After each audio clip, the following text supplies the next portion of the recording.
Hello everyone, welcome back to my channel. Let's read. Here I'm Shilpi in front of you all. Today again I am present here with the new question. Answers of it is from paper 2, that is Contemporary Indian Education of Unit 1, Aims of Education. First of all, I would like to convey some message to all my subscribers that I know that you may all think that I had not started from very beginning. I had not started the explanation from the very beginning, but I assure you that soon I'm going to start all the explanations from the very beginning, and all the beginners who want the notes, and they will easily come to understand whatever I will teach. Actually, now for actually I'm little bit I'm busy, but I had started my channel, so I'm unable to maintain the regularity. But then also I tried to post one or the two question and answers so that we can be connected to each other. And I assure you, from 1 June I will start all the explanations from the very beginning. And okay, let's start. Today it's very in some of my videos I had explained you about the education, what is education, and what is nature of education. Yes, we had discuss it very deeply, and if you want to see my videos, then go back in my playlist and just watch there. Today I'm going to explain about the very important topic, that is modes of education. Okay, so this is very important question. The question arise from this topic also. Modes of education. You can in exam you will get the question like this: write following modes of education, like formal education, informal, non-formal. Or what is formal education, write down their characteristics. Or what is formal education, write down the advantages and disadvantages of formal education. So you have to prepare this.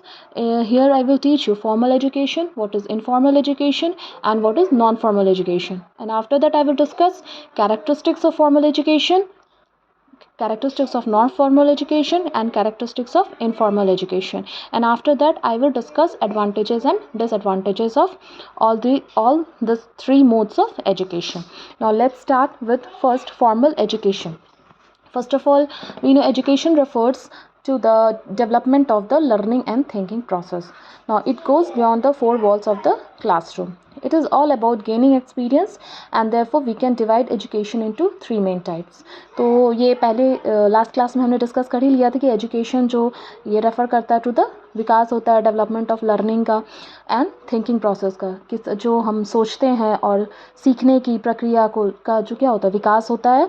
और it goes beyond to the, और सीखने का ना कोई सीमित जगह नहीं है, क्या कि चार दीवार के अंदर. कहने का मतलब है स्कूल जाते हैं ना, कि ये कहा जाता है ना कि हमें शिक्षा स्कूल से मिलती है. तो ऐसा नहीं है. सीखने का सिर्फ स्कूल से ही हमें सीखने को नहीं मिलता, हर जगह से सीखने को मिलता है.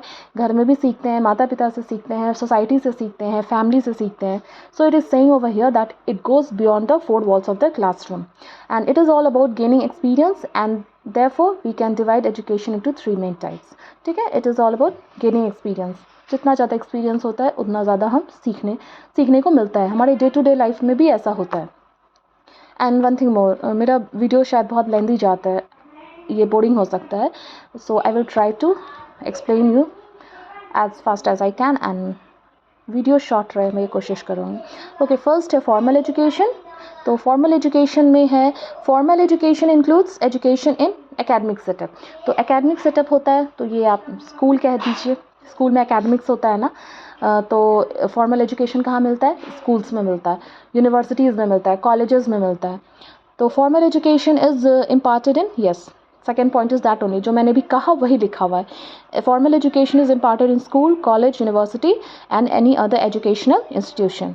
फिर क्या है? It is a deliberate process. ठीक है, मीन्स ये जानकर ये शिक्षा होती है ना, डेलिब्रेट प्रोसेस, नोइंगली होता है. ठीक है, कि ये पढ़ना है, पता है यहाँ जाना है, यहाँ से ये आपका सिलेबस रहता है, करिकुलम जो भी फिक्स सिलेबस रहता है उसके अकॉर्डिंग पढ़ाई करनी होती है. Formal education includes particular time, syllabus and curriculum. ठीक है, फॉर्मल एजुकेशन ये इंक्लूड करता है पर्टिकुलर टाइम सिलेबस की ये सिलेबस है, ये करिकुलम है और इतने टाइम इंटरवल में ही इसको फिनिश करना है, तो वो फिक्स होता है। SA1 SA2 सेमेस्टर 1 का ये सिलेबस है, सेमेस्टर 2 का ये है ना, होते रहता है। FA1 है, FA2 है, वो सेट रहता है सारा एकेडमिक्स का जो रूल्स एंड रेगुलेशंस के हिसाब से। ना it can not be taught in disorganised manner, तो और इसको जो है फॉर्मल एजुकेशन को डिसऑर्गेनाइज्ड मैनर में नहीं दे सकते हैं। वो ऑर्गेनाइज किया रहता है, पहले ये चैप्टर पढ़ना है, फिर ये पढ़ना है, फिर इसका टेस्ट होगा, फिर इसका एग्ज़ाम होगा, इस तरह से वो ऑर्गेनाइज किया रहता है। टीचर्स भी जो पढ़ाते हैं ना, पहले लेसन प्लान बनाते हैं, उसके बाद ही पढ़ाते हैं। Now it is imparted in real classroom set up with teacher and student. तो ये फॉर्मल एजुकेशन जो है ये इम्पार्ट कहाँ होता है, रियल क्लासरूम सेटअप होता है, यानी कि स्कूल में, चाहे कॉलेज बोलिए, यूनिवर्सिटी बोलिए, क्लासरूम होता है, और जहाँ टीचर और स्टूडेंट के बीच का ये इंटरेक्शन होता है। Now next is informal education. Informal learning is very different from formal learning and non formal learning. तो इनफॉर्मल लर्निंग जो है ये बहुत ही डिफरेंट, अलग होता है फॉर्मल और नॉन फॉर्मल लर्निंग से। It can takes place anywhere, और ये जो है, ये इसकी शिक्षा जो है ये कहीं भी हम लोग इसे पा सकते हैं। तो informal learning is not plan and deliberate. तो इनफॉर्मल लर्निंग जो होता है ये प्लान नहीं होता, पहले से इसका कोई प्लानिंग नहीं होता है, और ना ही ये जान समझ कर किया जाता है। जहाँ से नॉलेज हासिल हो गया बस हो गया, जैसे कि it is independent from the 4 walls of the school. तो और ये 4 दीवारी से भी आज़ाद होता है ना, इसका ये नहीं होता है कि 4 दीवारी के अंदर स्कूल, जैसे कह सकते हैं 4 दीवार स्कूल, यूनिवर्सिटी, कॉलेज में जैसे पढ़ाई होती है वैसे नहीं, ये उससे इंडिपेंडेंट होता है। It does not have any time table, syllabus and curriculum. इसका कोई टाइम टेबल, सिलेबस या करिकुलम नहीं होता है। It is the life long process, ये लाइफ लॉन्ग प्रोसेस है इन अ नेचुरल वे। ना एग्जाम्पल जैसे हो गया आपका मीडिया, न्यूज़पेपर। हम लोग मीडिया, न्यूज़पेपर ये सब से भी क्या एजुकेशन, नॉलेज हासिल करते हैं ना, तो वही कह रहा है, media, newspaper, TV, movie, friends, parents, इन लोगों से जो हम शिक्षा हमें प्राप्त होती है, नॉलेज प्राप्त होता है, उसे ही हम इनफॉर्मल एजुकेशन कहते हैं। And the third is non formal education. Non formal education is not like formal, ये भी फॉर्मल की तरह नहीं है। It did not takes place in academic setup, इसका भी एकेडमिक सेटअप नहीं होता है। And time table and syllabus of non formal education can be adjusted, और इसका जो सिलेबस, करिकुलम और टाइम टेबल सब होता है वो एडजस्ट हो सकता है, वो एडजस्ट हो जाता है वो सब्जेक्ट्स के अकॉर्डिंग या जो भी है। Non formal education has no age limit. Non formal education को हासिल करने के लिए, मतलब नॉन फॉर्मल एजुकेशन के लिए क्या होता है ना, कोई एज लिमिट नहीं होता। उसे पढ़ने के लिए किसी भी तरह का एज लिमिट नहीं है। वो 40 की उम्र में भी पढ़ सकते हैं, 50 की उम्र में भी पढ़ सकते हैं। लेकिन फॉर्मल एजुकेशन में जैसे आपका मान लीजिए 40-50 साल का है कोई, और वो उस समय 11th-12th करना चाहता है, तो क्या वो कर पाएगा? नहीं कर पाएगा। लेकिन ये एजुकेशन जो होता है ना नॉन फॉर्मल में आपके कौन से वोकेशनल और ये प्रोफेशनल कोर्सेज हो गए, फिर इस तरह के जैसे आप सेमिनार कंडक्ट करते हैं, वर्कशॉप होता है, फिर स्विमिंग क्लासेस होता है छोटे बच्चों के लिए जो होता है, यही सब है। ये सब नॉन फॉर्मल। इसका तो कोई भी टाइम, आपके टाइम के अकॉर्डिंग, मैं शाम में फ्री हूँ तो शाम में क्लासेस ले लेंगे, सुबह में फ्री हैं तो सुबह में क्लासेस ले लेंगे। इसीलिए कहा गया कि इसका no age limit, flexibility age, curriculum and time में भी कोई ये नहीं रहता है, कोई फिक्स नहीं है, जब आपका मन है आप कर सकते हैं।